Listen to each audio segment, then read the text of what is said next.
And we are live. Thank you guys for coming once again.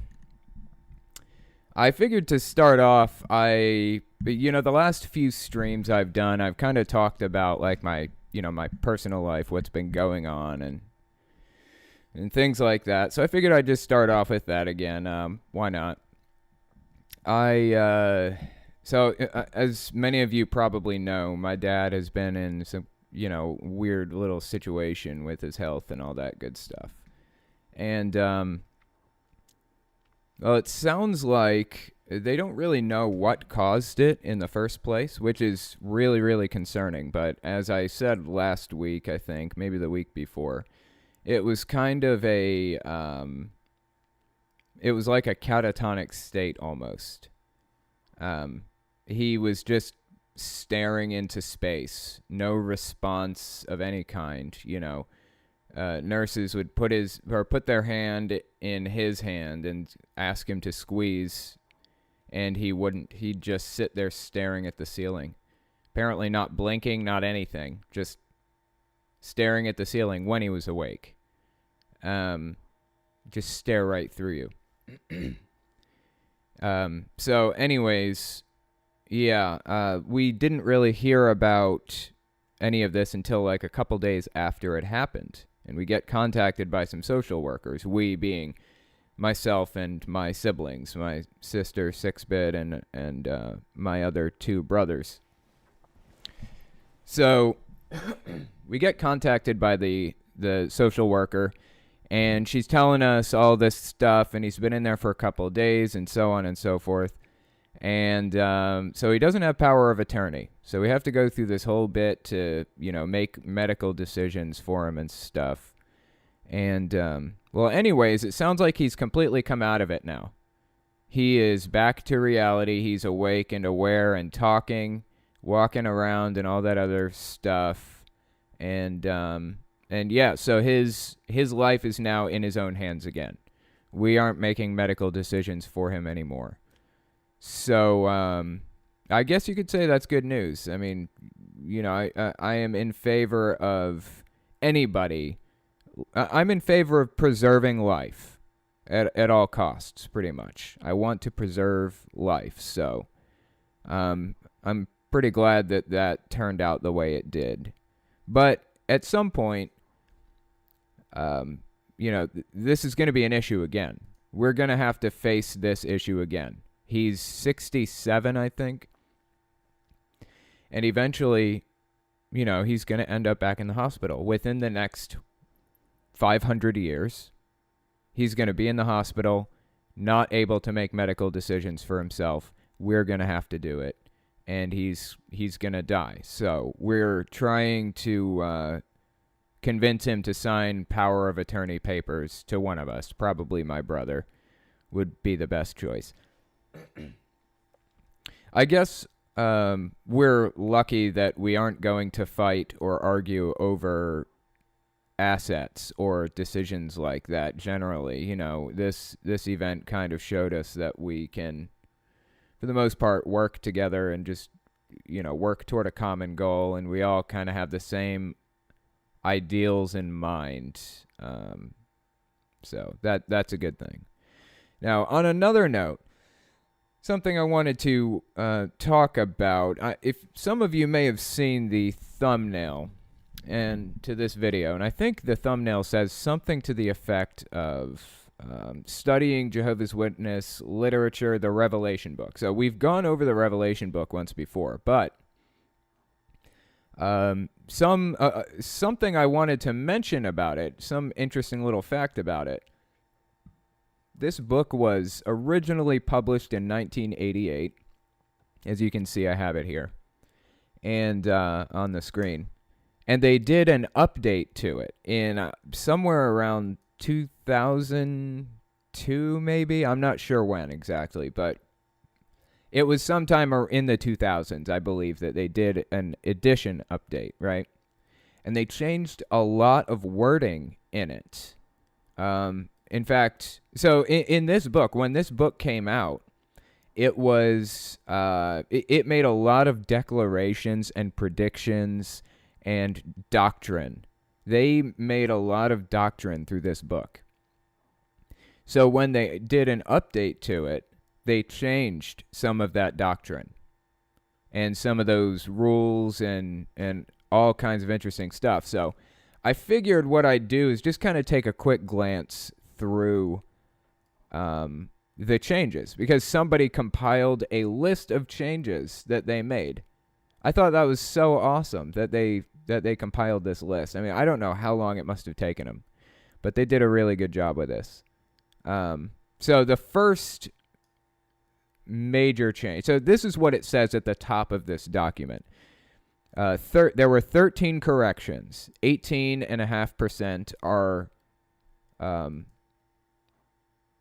There are 13 corrections. It says 18.5%.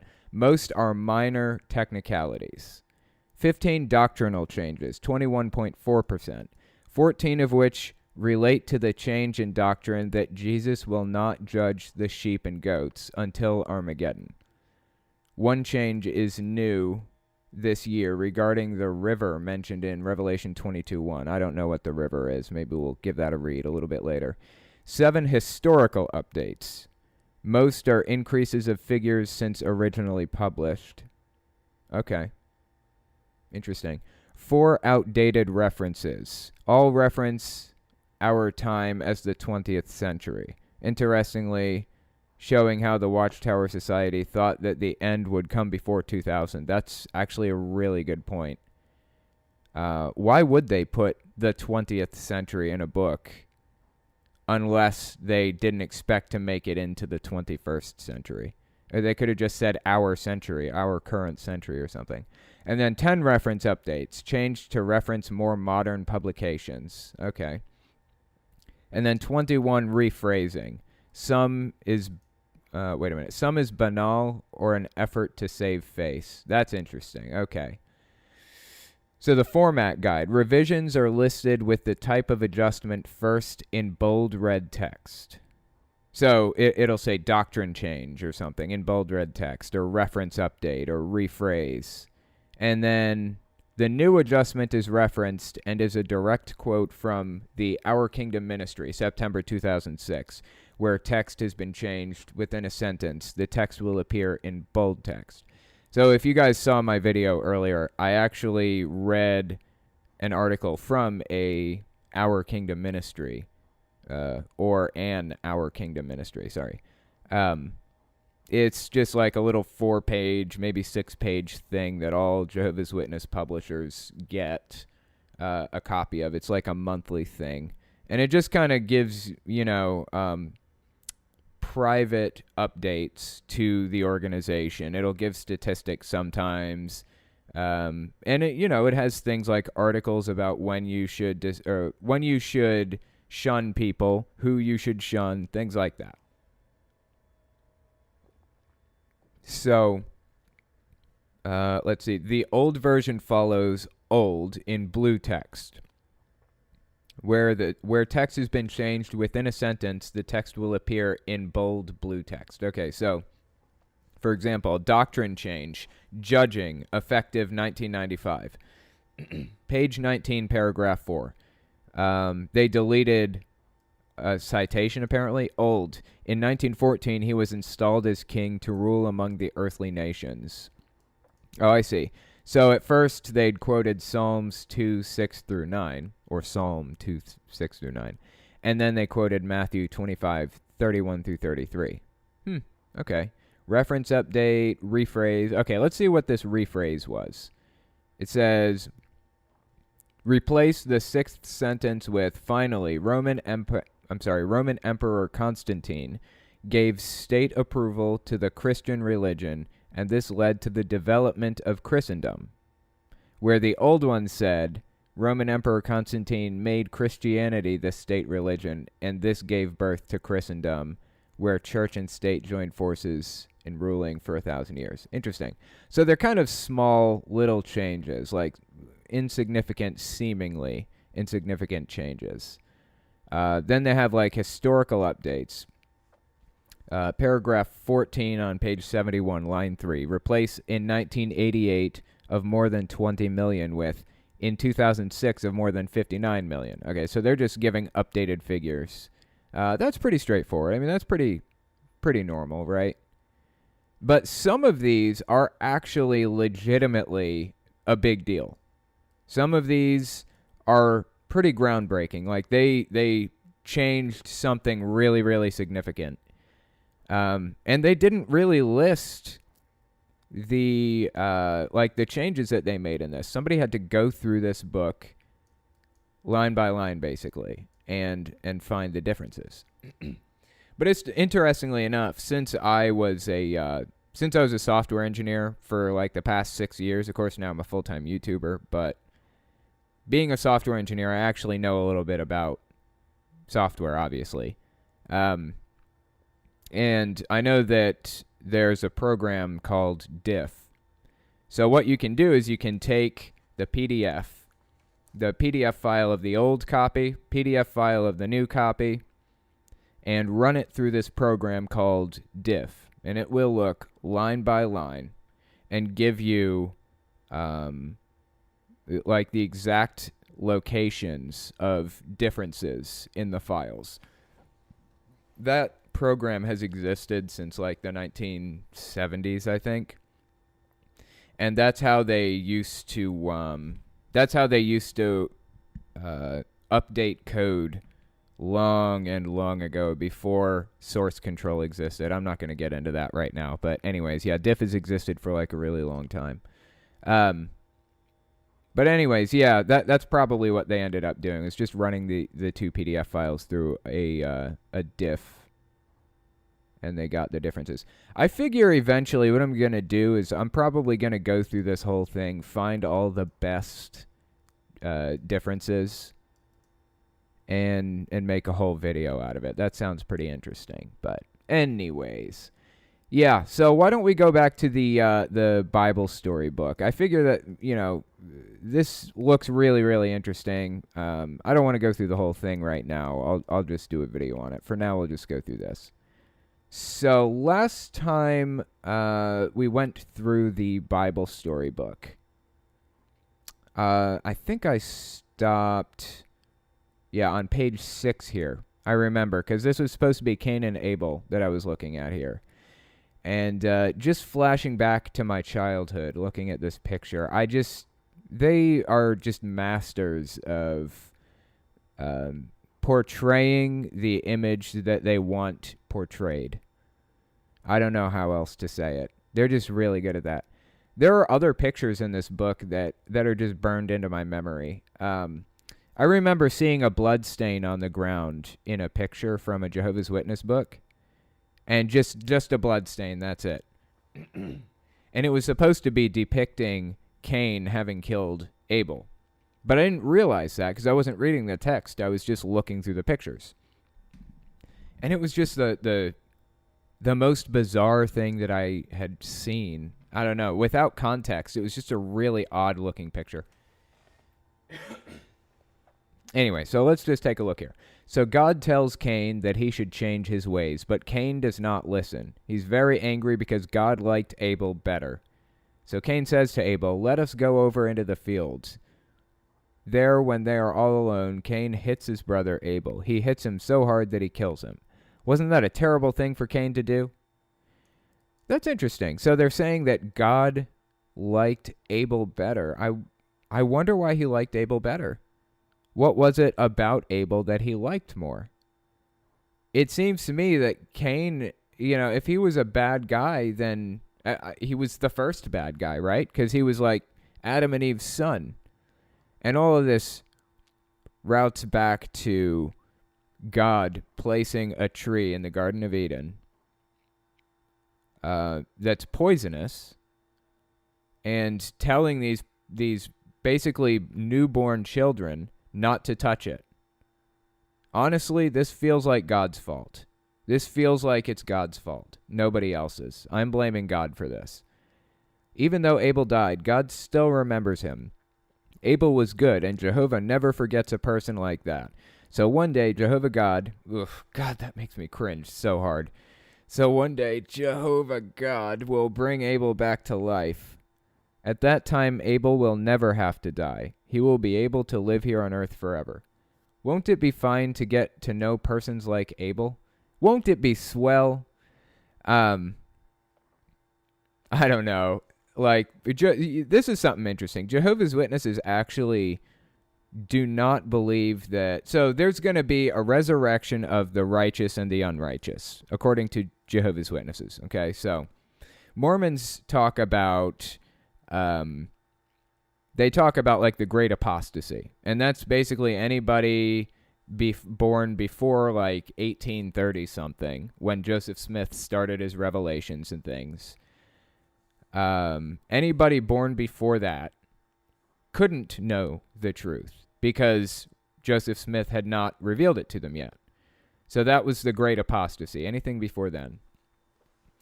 Anything after Jesus and before 1830, as far as I know.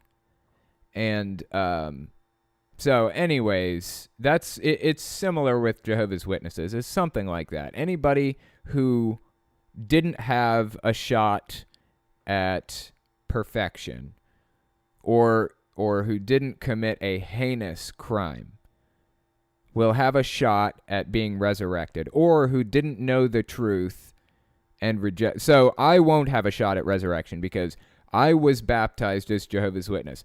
I knew the truth and I rejected it, or know the truth. According to them, I know it's true. I'm just denying. I'm in denial or something. I don't know. So, anyways, I won't have a shot at resurrection after Armageddon, because I already had my shot at it, and I turned away from it and all that other junk. Certain other people won't be there for the resurrection of the righteous and the unrighteous. As far as I know, Judas Iscariot will not be there. He's on the list. Adam and Eve, they already had their shot. They're not going to be there. People like that. People who really, really fucked up at some point. So, anyways, yeah. So, I just made note of that because they said Abel will be there. Apparently, Abel was a good person, and he knew the truth, and he didn't mess up. But Cain will not be there, I assume. So, God is not pleased with persons like Cain. So after Cain killed his brother, God punished him by sending him far away from the rest of his family. When Cain went away to live in another part of the earth, he took with him one of his sisters. And wow! Check that shit out! He took with him one of his sisters, and she became his wife. I was wondering where his wife came from, because the Bible doesn't say anything about that. You know what the Bible says? It says, okay, here's the chain of events. Here's what happened. Adam and Eve are created, or whatever. They sin, right? And then they have children. So right here, at this moment, this is where God failed. He let them have children after sinning. He should have said, nope, I'm not going to kill you, but I'm not going to let you have kids. I'm creating a new pair over here that are still perfect, and they can have kids. You can just live out the rest of your days and then die. That is what could have avoided hundreds of billions of deaths. That is a failing on God's part. So, fuck him. Anyway, I'm never going to get partnered on this channel. Anyway, yeah, fuck God. That's fucked up, man. For real. So, anyway, this is the chain of events. Adam and Eve are born, or whatever. They sin. They have kids, Cain and Abel. 2 kids so far. That's all the Bible mentions, 2 kids. Cain kills Abel, and then he leaves and gets married. Who did he get married to? Nobody knows. Except Jehovah's Witnesses, they know. There was a 3rd child in the mix, apparently, who was his sister, and then became his wife. I don't know how they know that. I don't think they have any proof of any kind, but whatever. In time, Cain and his wife began to have children. Of course, they're just spinning up a story here. This is complete garbage. Other sons and daughters of Adam and Eve got married, and they also had children. Soon there were many people on the earth. Let's learn about some of them. You know what I find interesting? I'm going to take questions in a minute if there are any, but before I do that, I just wanted to make note of something. So I was playing Final Fantasy VII earlier with Kylie. And for those of you who haven't played it, I'm sure I have Final Fantasy VII fans out there. But for those of you who haven't played it, it's a really deep story. It's almost like a religious story. They talk about the life stream and how when one person dies, their soul goes back to the planet and rejoins this flow of energy, I guess you could call it. And it just flows all through the planet, and that's where the life that's in trees comes from, and plants and flowers and people and animals. It all comes up from the life stream. And when somebody dies, it goes back to the life stream. And there's this evil company who is sucking the life stream out of the planet and condensing it and selling it. Or maybe not condensing it. They're just using it. They're burning it, basically, for electricity and polluting everything in the process. And so anyways, it's almost like a religious story. And it's a really beautiful story. It's a really nice story. It's so well written. Although complete garbage, obviously. I mean, it's a story. It's not a fact, right? But I have a deep appreciation for it because somebody put so much work into writing that, into coming up with that idea. You know, I mean, as it is a supernatural idea of how the world works, it's not really religious. Because it's not, like, people, there aren't real-life people around here playing Final Fantasy VII and saying, oh, this has it right. This is the correct story of how the world works. I mean, nobody believes there's a live stream. So I feel like the reason that I'm so disgusted with the Bible and hate it so much is because people do so many terrible things in its name. But the story itself is really a work of art. It's really a beautiful story on some level. I mean, it's sick and disgusting what happens in it. And it's sick and disgusting that people believe it and follow it and condone it. Or condone the terrible things that happen in it. Like this awful character, God, who is basically a bad guy in disguise. I mean, it's a really ugly story in some parts, but if you read it as not as fact or not, if you ignore the fact that people are reading it as fact, you can derive some literary value out of it, you know? Just appreciate it for what it is, a story. I mean, it does have its value in that sense. Anyway. Okay, do you have questions for me, Crate? Yep. Sweet. All right. So we've got from Plush Banshee. At what point in life did you stop believing in religion, and was there a life event or something else associated with? Well, I got disfellowshipped when I was 18 because I was just kind of trying to live life and experience what everybody else experiences, you know, just do what everyone else does. Just, you know, go to a party and get drunk and whatever, you know, just trying to live life. And that got me disfellowshipped because it was bad in Jehovah's Witnesses' eyes. And for the ensuing 2 years, I think, or maybe even 3 years, 2 or 3 years, I still believed it. I still believed in God. I still believed in the whole thing. And I actually lived with Crate in her grandma's basement for a couple of years. And I don't know. I just look back on that time and remember watching movies that were like anti-Mormon movies and stuff, and just kind of mulling over my religion and my feelings about religion and God.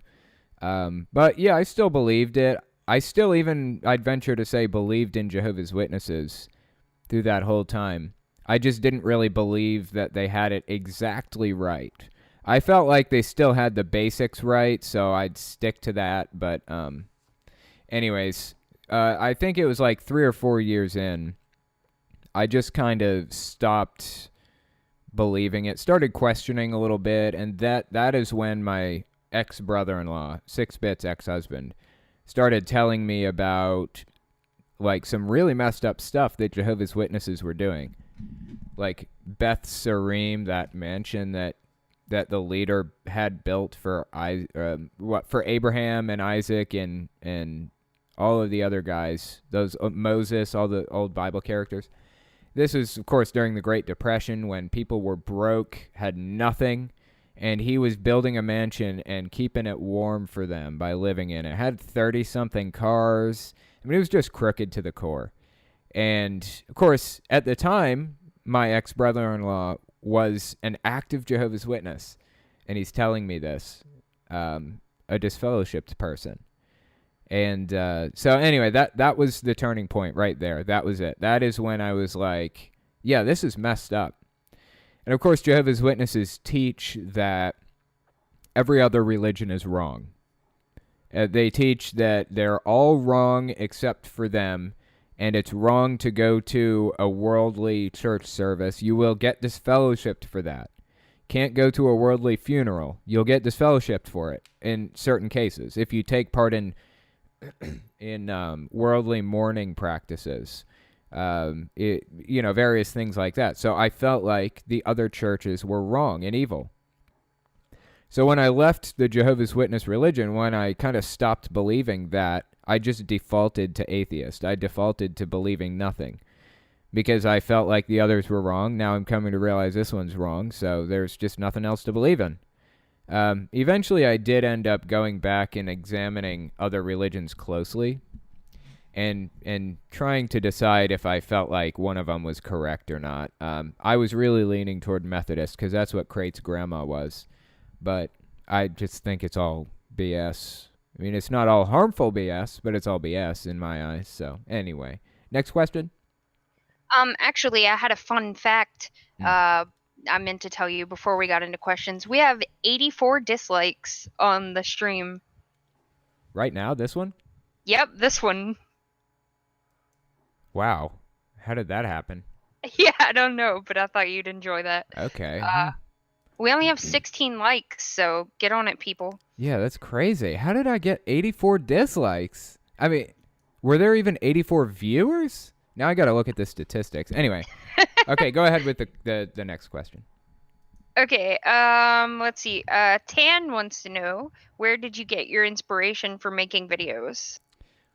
I actually talked about this recently to somebody. I don't remember who I was talking to, but basically, I started YouTube in the first place because I felt like there was I was talking to some of my staff about this. I feel like there was a power, or not a power vacuum. There was a vacuum in the atheist community on YouTube, because they'd all kind of moved over to like SJW topics and stuff. And I was a little bit sick of hearing about SJWs and anti-SJWs. I just wanted to move on to atheist content. That is why I was watching these channels. I was watching The Amazing Atheist for his atheism stuff. I was watching Armored Skeptic for his atheism stuff, And so, yeah, that's when I decided I was going to start making videos of my own. So I was watching Logic's Kent Hovind stuff originally, and I watched some of Armored Skeptic's Spirit Science stuff, and that inspired me to do my own videos on those topics. And I actually, I think my first video was a lot. It was in the style of Cult of Dusty. I liked his old stuff a lot. And anyway, so yeah, there was just a vacuum there, and I filled it. Eventually, I was like, you know what? I was a Jehovah's Witness. I'm really pissed off about how they acted. I'm going to do a Jehovah's Witness video. And that wasn't for like a couple of months into my YouTube career. And so I did, and it was my most popular video by far. It was the most popular, like hundreds of thousands of views for the first time. And I was like, holy shit. So I started doing more Jehovah's Witness stuff, and I'm glad I did, because that's really what I wanted to do from the start. I just didn't think anybody was going to watch it, but turns out they did. So anyway, I'll take one more question, I think, and then... Okay, this one is from Victoria Austin on YouTube. How do Jehovah's Witnesses explain dinosaur fossils? She says, my ex was a Jehovah's Witness and said it was the government being influenced by the devil putting fossils into the ground so people would find them and think they're from dinos. Really? That is very interesting, because officially, Jehovah's Witnesses don't actually have an issue with like fossils and stuff. Wow, I just checked the statistics. Yeah, 84 dislikes. I don't know how that happened. Anyway, yeah, so they're called Old Earth creationists. Jehovah's Witnesses are, as a group. So they, as a company, I guess you could say, their official doctrine is they don't have an issue with dinosaurs. They believe dinosaurs and the Earth and all this other stuff has existed for millions, billions of years. But they believe that Adam and Eve were literal people and created by God, literally. So yeah, that's what makes them old Earth creationists. If you talk to a Jehovah's Witness, usually they won't argue about fossils. Usually. Some of them are a little bit more extreme and deviate a little bit because they don't actually know the official company's stance on it or whatever. But yeah, they're old Earth creationists. So, anyways, okay. So I figured I'd move on to guests. Do you have any other pressing questions that I should get before this, or are guests okay? I'll just do a quick one because a lot of people were asking it. How are you doing with the job transition? Yeah, the job transition. So it's been good. I actually just paid off my car like 3 days ago, which is awesome. So that I was pretty happy about that. I'm definitely making less money than I was before, but I think I'm okay. I'm making about half of what I was before now, but I'm getting more sleep. I honestly, truly, to the bottom of my heart, have no idea how I did this for so long. YouTube and a full-time job like that, I was running myself into the ground so hard. But yeah, it's going really well. It's nice to be able to sleep for once. It's very nice, so it's going pretty well. The first person I wanted to speak with was 29. Are you there, 29? Can you hear me? Yeah, I'm here. How's it going? I'm good. So, I don't think you've been on the podcast before, right? It wasn't when you were recording the podcast. Right. Okay. So you've been on, but it was pre the podcast channel. Yes. That's cool. So yeah, for those of you who don't know 29, she's been on my staff basically since day one, or maybe, I don't know, day 14 or something. I don't know when you joined, but it was really early. I joined in March, I think. Right. But I was part of the Discord since February 5th.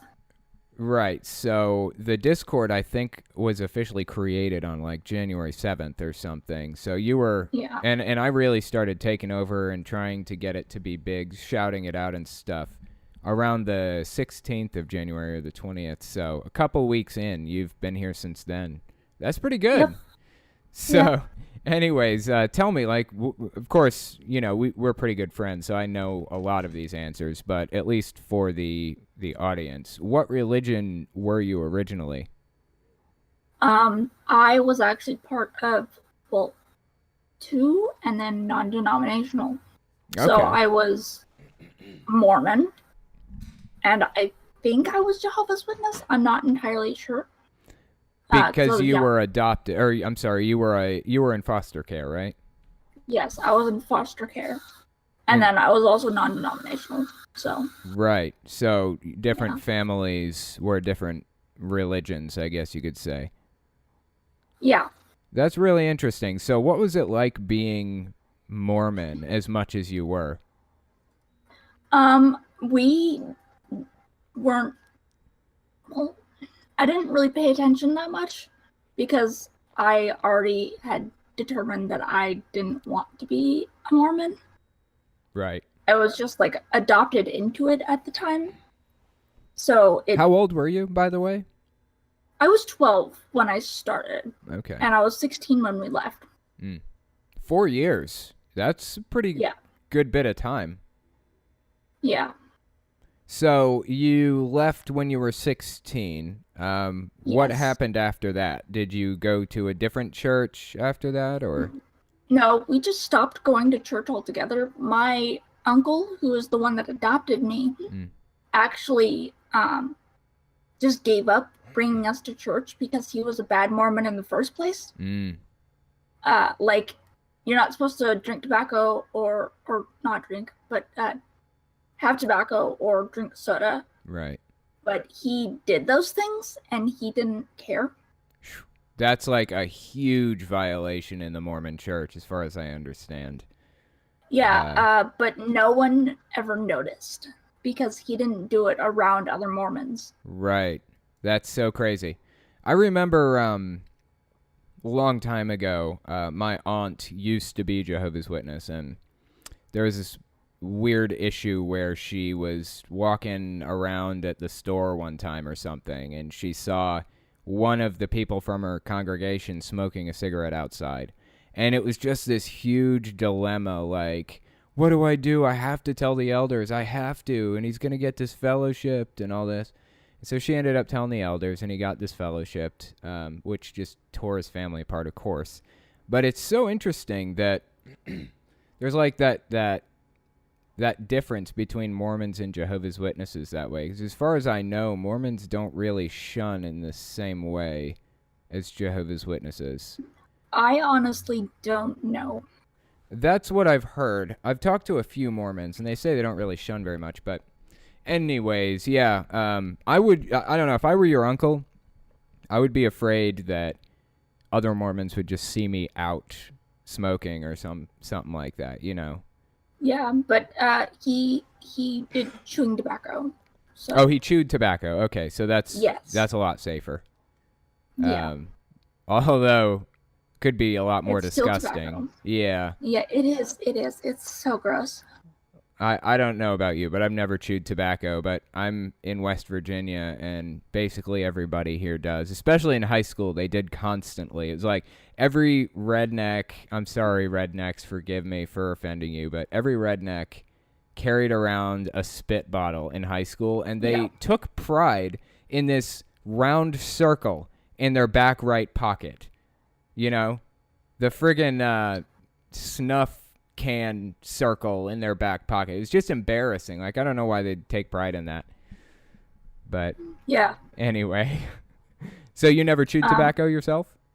Ew, no. Okay. Ew. I was forced to smoke a cigarette when I was like 5 years old. Really? Why, I wonder? Yes. By whom? Because my babysitters were very abusive. Yeah. That happens. They would make us eat pepper-filled food and not let us drink water when we were eating the food, and Jesus, put man. a shit ton of salt on our food, and it was gross. That is messed up. For real. Yeah. That is ridiculous, man. What is wrong with people? But anyways, you're good now, right? You seem to be in a pretty good place in life. Is that fair to say? Yeah. Yeah. Although, from what I understand, you gotten a little bit of a little kerfuffle, I guess you could call it, a little car accident. Yes, a little bit that, made me paralyzed, and then, 2 years later, I got cancer. Right. So, just a little thing, no big deal. Yeah, just no big deal. Right. That's really crazy. Actually, you were the inspiration for the spinal injuries video that I did on my science channel. Yes. I know. I'm the one who wanted you to do it. Yeah, and you also drew a lot of emojis for me. You've drawn like a lot of fan art for me. So if you guys haven't seen her fan art or whatever, I should probably just, like, I have a big folder full of it. I should put it somewhere for people to see. That would be pretty cool. But yeah, if you're on the Discord, then come check out the emojis. She drew many of them. Yep. Anyway, well, I appreciate you coming on and talking to me. I've been trying to get you on for like ever, but I finally got you on. I know. So, all right, I'll talk to you later on. Me Okay. too many times. All right. See you. Okay. The next person is Fitz Battleaxe, but before I get to him, let me just pull something up here.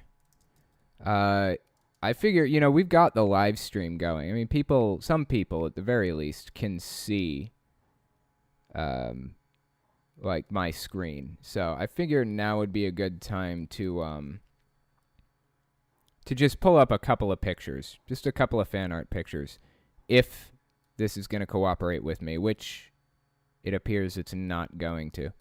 All right. Give it a minute, and I'll pull those up as soon as it starts cooperating again. For the moment, let me unmute Fitz Battleaxe. You are unmuted. Can you hear me? Yes. Hello. How's it going? It's going very well. Good. That's good to hear. So, tell me, were you religious? So, what religion were you? I was in the same, like, fundamentalist independent Baptist church from age 12 to 23. Okay, wow. So you turned 18 and continued going even after that. So it was pretty deeply ingrained in you after that then, huh? My family actually stopped going to church before I did. So what was it? You said fundamentalist Baptist? Yep, like an independent Baptist church. They were pretty fundamentalist. So what was it like? Well, to give you kind of an idea of their beliefs, I found a little bit that kind of reminds me of what you talk about with disfellowshipping. They write, "We believe the word of God teaches total and complete separation from all forms of heresy and ecclesiastical apostasy. We believe that we must, in accordance to God's word, separate ourselves from those who deny the doctrine of Jesus Christ, any so-called brother or sister who persists in leaving a life contrary to God's word, and those who persist in teaching heresy," which when I was a part of the church, I just kind of thought that was normal. Right. I was like, they'd be like, it's fine to be friends with unbelievers. We need to be friends with them. Just, it's like a different kind of friendship. But if a brother leaves the straight and narrow, you confront them. And if they don't conform, then you have to reject them completely. Yes, it's exactly the same with Jehovah's Witnesses. Like, you can be friends with outsiders to some extent, but you said it's a little bit different with... Yeah. Yeah, it's the same thing with Jehovah's Witnesses, how it's different. And that's a real shame. So how extreme does the shunning get with yours? Not nearly as extreme as Jehovah's Witnesses, because the priesthood of the believer is strongly pushed in that church. So there's enough individuality where people would need to have it be kind of pushed in their face to go that far. Like I haven't really pushed what I think now to a lot of those people. Like I just left, and literally no one except my close friends from that ever tried to talk to me again, except the pastor who told me that being gay was the worst sin against God. That's messed up, like, man. I'm fine. I don't want to talk to you. Right. Yeah, you don't need them. I mean, seriously, if they're going to act like that, you don't need them, Yeah, no. But like none of my friends have shunned me, like my close friends from that. I think it's more I would have to like be in the church teaching apostasy for them to get serious about it. Right. And you said your family left before you did. They did. That church mistreated my family pretty badly. But I was really, really active. I was doing way too many volunteering things back then, which they never put a cap on it. Like I have a friend who's almost doing a part-time job worth of work. He's like filled in the role of youth pastor, and they're not paying him a dime. Or telling him he's doing too much. Okay, so here's a little bit of a disconnect for me, because I don't actually know what a youth pastor does or whatever. What does a youth pastor do? What is it? They teach the youth typically twice a week, at least once, arrange all of their activities. They have like a camping trip every year, Okay. a bunch of like Sunday night things, one every month at least. And they keep him pretty busy, you said. Yeah. Yeah. It's not all the way. Like he's not expected to be at the church Right. as like a counselor, but he's doing all of the other stuff. Like all the other responsibilities. Yeah. It's just, and that's what the church wants you to be like, because it's we have the truth, and other New Testament churches, they call themselves New Testament churches. And we have the truth and everyone else is deceived, or they have part of the truth, but they don't understand God's word correctly. And we have to stay steadfast against them. Right. That's so crazy, man. So how did you take it when your family left? I'm not very confrontational about those kind of things. So like we would talk about it. I understood why they left, but I was kind of putting off dealing with it myself, because on some level I knew how they had been treated was wrong. Like a very short example was one woman like screamed at my mom for my mom just misunderstanding something. And Jeez. The pastor saw it, and the pastor told my mom to apologize for misunderstanding this woman. Really? Yeah, and said it was fine because this other woman was Italian, so she had a hot temper. Wow, that's crazy. I was just like, what? I know. Okay, so that makes sense. So they didn't really like just stop believing in God. They just didn't like the church, right? Right. And as time actually my mom was kind of a rebel from the beginning. She really didn't like the women have their own role kind of thing.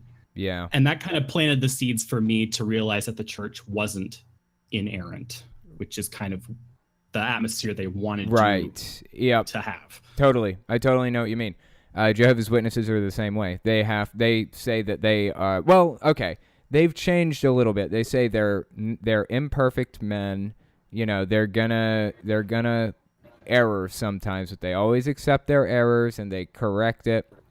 But the real issue with Jehovah's Witnesses is that they make grievous, disgusting, horrific errors, like covering up child abuse for 50 years and telling people not to call the police, do not call the police, and disfellowshipping people if they do, and continuing to do that to this day, you know. So that kind of thing, I mean, you can say you're imperfect men all you want. That does not excuse that kind of behavior, right? Yeah, no, it's the same at that church. They would always be like, you know, if I, the pastor, ever am out of line with God's word, you should be the first to talk to me or whatever. It was always that, you know, we're so humble.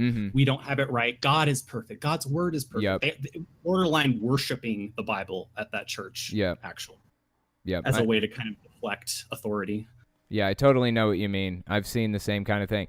A lot of the time you find really similar traits and patterns in these types of fundamentalist churches, even when they're like completely different. They don't even have the same background. It's really interesting, and it makes me wonder like where it is that they're all coming up with the same idea to shun. Like, why is it that they all came up with that idea? Obviously, we can see the effects of shunning is, it forces people to come back. It forces their member rolls to grow or at least shrink slower, things like that. But why is it? Who is it that decides to shun like that, you know? Who is it that decides to do all these really similar things to each other? I don't know. It's just really interesting to me. Yeah, I mean, they think it's biblical. Like that little snippet of their statement of faith I read has a bunch of verses tacked onto it. But right.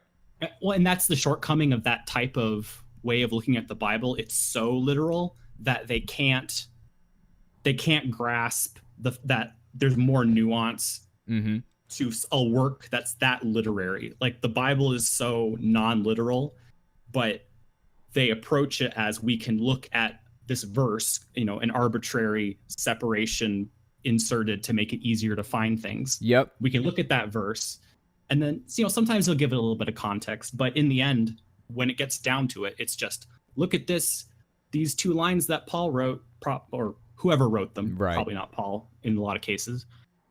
And that's it. That's the end of the discussion. Yep. Which, what? I know. No. I know. I've actually noticed the exact same thing. I've seen Jehovah's Witnesses doing the same thing. Like that verse that says, actually I talked about it in my video earlier, I think, but it's like the verse the 1 Corinthians verse where it says, don't even dine with such a man who is like an idolater or an extortioner, blah, blah, blah. And then in the very next letter he sends, he says, it's fine, guys, cool it.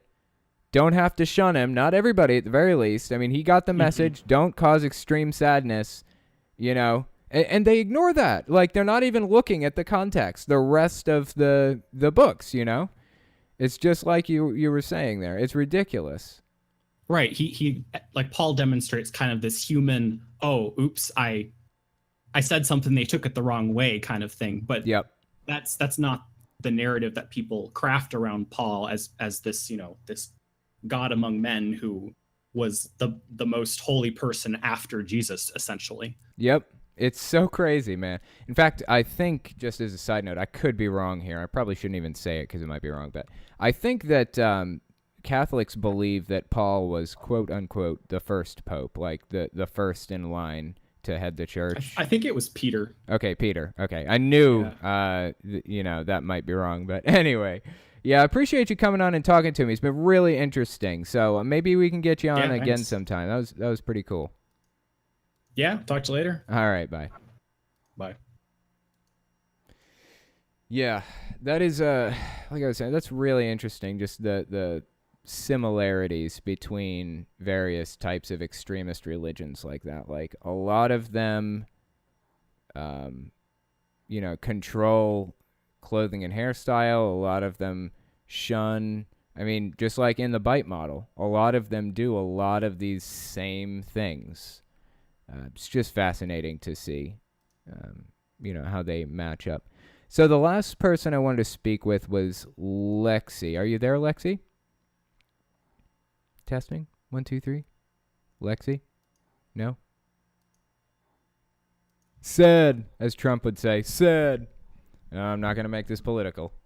All right, are you there, Crate?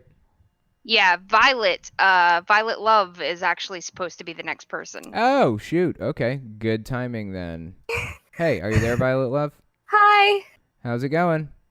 I'm freaking out, nervous anxiety. Hi. Oh, yeah, I know. Actually, interestingly enough, yeah, I get nervous and I get anxiety before the podcasts, too. It's kind of strange, but because basically, like, nobody listens to these podcasts. I mean, they have, like, a few thousand people that watch sometimes or whatever, but it's not like my main channel. It's kind of a smaller group of people just chit-chatting mostly, but it still makes me so nervous. I don't know why. But anyway, so yeah, what religion were you originally? Are you still religious? Well, I am kind of an atheist now, but when I was young, I was actually pretty much Christian. I don't even know what denomination I was. I was just going to church weekly. I barely even believed anything, and I was trying to make it work between the beliefs that they had and science, and I couldn't find a way to make it work. Then as I got older, we stopped going to church, and then I just fell completely to science. But my mom, goes to a Baptist church, and I only found this out like 3 weeks ago. Right? So you just found out that it was Baptist a few weeks ago? Yes. That's pretty interesting. So you have gone there most of your life, though. Is that right, or no? Did I misunderstand? It's a different church that she goes to now, so it might. Oh, okay. So it may not be the same denomination, right? Now my mom is a Baptist, and it's really nice because even though I don't believe, she's very accepting of the fact that I'm an atheist. And really? She actually said that, hey, if you're meant to believe, you'll believe. I'm just going to wait until that comes. Your time will come. Well, that's nice. It's nice that she's not, like, putting all kinds of pressure on you and stuff. When did she find out that you were an atheist? How long ago? Well, about 3 years ago, I guess. Okay. And she hasn't put much pressure on you since, huh? Nope, we actually keep religion completely out of our conversations, and I even still go to her church sometimes just to be respectful, and she knows this. The Right. last time I went to church, though, a lot of very, very unfortunate events happened, Oh? and I just said that the church rejected me because I tripped up the stairs 5 times, nearly fell down the stairs 3 times, Mm. I was in pain like 10 times, Right. and that just happened all throughout just while I was at the church. Yeah, churches, the buildings, they get to hate you sometimes. Maybe God is real and he hates you. Who knows? I know he hates me if he's real. Tell you Well, that. if he's real and hell's real, I'm going to hell, and that's okay. Yeah, we'll be there together. We'll have a drink with Christopher Hitchens. It won't be a big thing. Yeah, it'll be worth it to be with my girlfriend. Right? Awesome. That's good. So, how old are you now? I am You don't have currently to say. 17. 17. Okay, that's cool. So, do you have any plans of moving out anytime in the near future or anything? Or are things going pretty well with your mom? So, I'm probably going to be leaving for college because I Okay. want to be a counseling psychologist when Oh. I go for a career. That's awesome. Yeah. So, but with my dad, I'm not going to get any financial help from him, and my mom is barely scraping above the poverty line. Yeah, I know what that's all about. I actually worked at Burger King and IHOP and all kinds of jobs like for a long time until I finally got into software. It was really hard to break into the field, so I've spent my fair share of time under the poverty line, like outright under the poverty line. So I totally know what that's all about. But I'm glad to hear that you're going to college. I mean, I've always felt like that's like one of the most important things, you know? Yeah, I don't care if I get surrounded by debt my whole life. I'm going to college and I'm going to help people with their emotions. Right? Good. I'm good. I'm glad to hear that. And I don't know if you knew this or not. You may have, but I actually went to college for psychology too. Eventually, like later on in my life. Did you ever hear about that? I don't believe I have, and Yeah. I only got into your videos earlier this year. Oh, really? So That's cool. I've just been on like a huge binge. Right? Well, I'm glad to hear you like them. That's awesome. Yeah. I went for substance abuse counseling specifically, and so yeah, I'm pretty interested in psychology too. And of course, a lot of what I do on YouTube pertains to, like, I don't know, psychology in some way. You know? You with me? I didn't lose Yes, you, I did am. I? Okay. Anyways, yeah, that's pretty cool. Well, I'm glad to hear that you're going to college, and hopefully that happens soon. Do you know when that's happening? In the next like year or so, probably? I'm currently a senior in high school, so I'm going to hopefully be applying for colleges this year, and Good. I'm not ready. Oh, you're ready. You're plenty ready. You are as I- ready as you say you are, you know? I have the resolve, but I don't think I'm physically capable of doing that. Right. Why is that? Any reason? That goes into a huge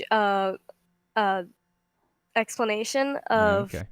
I had spondylolisthesis. It is a disease with the spine that basically causes one vertebrae to slide off the one beneath it. And Oh. I have that for the first 15 years of my life.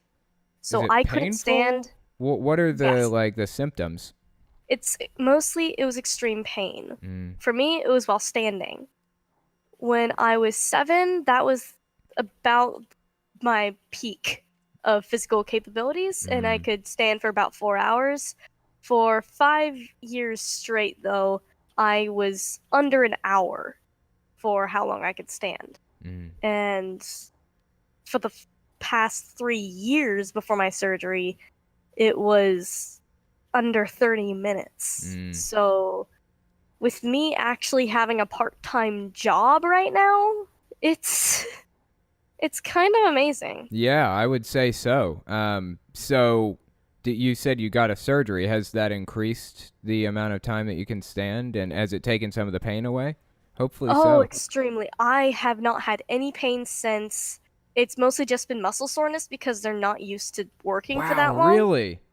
Yeah. That is so awesome, man. It's I like, have 6 screws in my spine, and every single time I go through a metal detector, I have intense anxiety because right, I'm scared it's gonna go off. right. So I always have X-rays on my phone.